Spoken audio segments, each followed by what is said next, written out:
Majina yangu ni Simon Mzwanda kutoka hapa Tan African TV, inayokurushia matangazo haya kutokea hapa jijini London nchini Uingereza. Na leo hii tutaangazia swala zima la Watanzania ambao wako mataifa ya nje ambao kwa namna moja au nyingine wanapata tabu wanapohitaji kurejea nyumbani. Na leo hii moja kwa moja tutaangazia ukanda wa bara la Asia ambapo Watanzania wengi wapo huko wakifanya kazi mbalimbali, zingine za kihalali na zingine zisizokuwa za kihalali.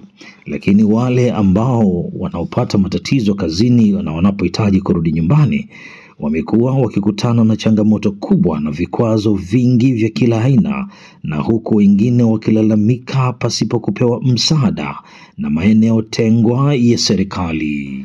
Kwa mara ya kwanza tulipokea tena taarifa mnamo mwezi wa 12 mwaka 2023 ya Mtanzania aliyekwama huko Iraq. Ni mwanadada huyu mwenye umri wa chini ya miaka 30. Aliwasiliana nasi na kutuelezea madhira anayopitia katika eneo lake la kazi, ikiwemo ni pamoja na kunyimwa chakula, kupigwa na pia wakati mwingine kulazwa chini. Tan Africa tulilibeba tatizo hilo na kulifungulia jarada rasmi katika ofisi za Tan African TV. Na hapo tukaanza kuweka ufuatiliaji wetu wa kina katika kuhakikisha tunaokoa maisha ya Mtanzania huyu ambaye yuko huko Iraq. Moja kwa moja kwa ushirikiano mkubwa wa baadhi ya Watanzania wenye nia njema na Watanzania wenzao walitupa ushirikiano, na sisi moja kwa moja tukaanza kufanya mawasiliano yetu na organization ama taasisi iliyojulikana kwa jina la Seed Foundation. Taasisi hii inayoshughulika na masuala ya kuwasaidia watu wa kabila la Kurdistan ambao wamekuwa ni wahanga wakubwa na matukio ya kinyama katika eneo hilo la Iraq.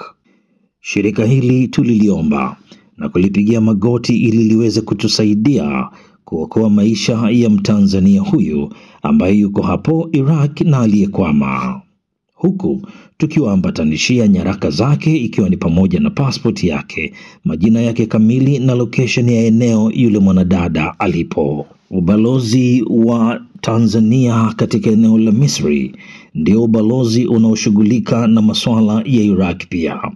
Tan Africa tulifanya jitihada ya kuwasiliana na baadhi ya maafisa katika eneo hilo na kupata ushirikiano, ingawa mpaka sasa bado hatujakuwa na taarifa kamili ni kipi hasa kilichoendelea. Taarifa kubwa tuliipata kutoka ubalozini baada ya kuwapatia taarifa. Ubalozi wao walifanya jitihada ya kuwasiliana na jumuiya ya IOM, jumuiya ya kimataifa inayoshughulika na masuala ya wakimbizi, na hii mpaka sasa tunavyokuja mitamboni bado hatujapata taarifa za kina ni nini kiliendelea baada ya taarifa hiyo. Taarifa ya mwisho tulionayo Tan Africa kutoka kwenye chanzo chetu ambacho kiko pale ndani ya ubalozi ni moja, kwamba tayari watu wa ubalozi waliwaandikia watu wa IOM na watu wa IOM na wao wakawajibu ubalozi, lakini pia baada ya hapo waliandaa kuweza kukutana, lakini mpaka sasa bado hakuja kuwa na majibu sawia ama nini kinachoendelea kwa Mtanzania yule ambaye yuko Iraq, ama ni hatua gani ambazo mpaka sasa zimefikiwa. Jambo moja kubwa la kumshukuru Mungu, Tan Africa bado inawasiliana na huyu mhanga ama mwathirika wa tukio hili mpaka hivi wa leo.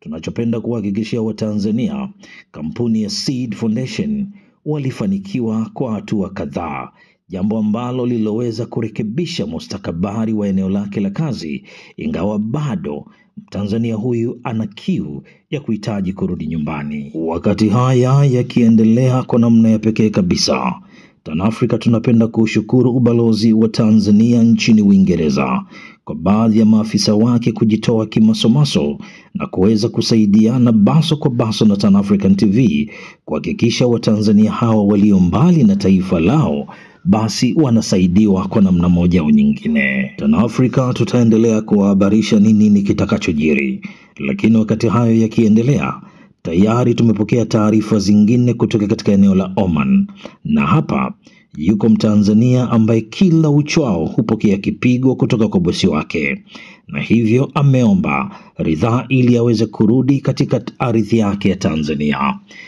TanAfrika tayari tumeingia mzigoni katika kuhakikisha tunapata nyaraka zote muhimu na kuziwakilisha katika maeneo husika, ikiwemo katika maeneo ya balozi zetu. Ombi la TanAfrican TV kwa serikali ya Jamhuri ya Tanzania pamoja na mabalozi wetu wanaotuwakilisha nje ya mipaka ya taifa la Tanzania kutusaidia katika kuokoa nguvu kazi ya taifa ambayo tayari iko nje, pale ambapo inapohitaji kurudi katika taifa mama la Tanzania ili kuweza kuendelea na maisha. Mara tu watakapokuja kugonga katika ubalozi wako popote ulipo, tafadhali maofisa wetu wa ubalozi mwapokee watu hawa na muwape ushirikiano, maana hawana pahali pengine pa kwenda zaidi ya kuja kwenye maeneo ya ubalozi wetu.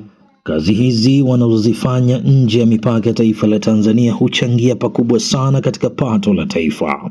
Hivyo ni muhimu pia kuangalia pale ambapo wanapata madhira ambayo yanaweza kusababisha aidha kuingia katika eneo la kuto kusababisha wao kuweza kuzalisha ama kuchangia pato lolote la taifa. Maana yake ama tafsiri yake ni kuwasaidia Watanzania hawa wanapokuja kugonga hodi kwenye balozi zetu, basi msaada wa kuokoa maisha yao uweze kufanyika kwa haraka ili waweze kurudi nyumbani na waendelee na majukumu mengine.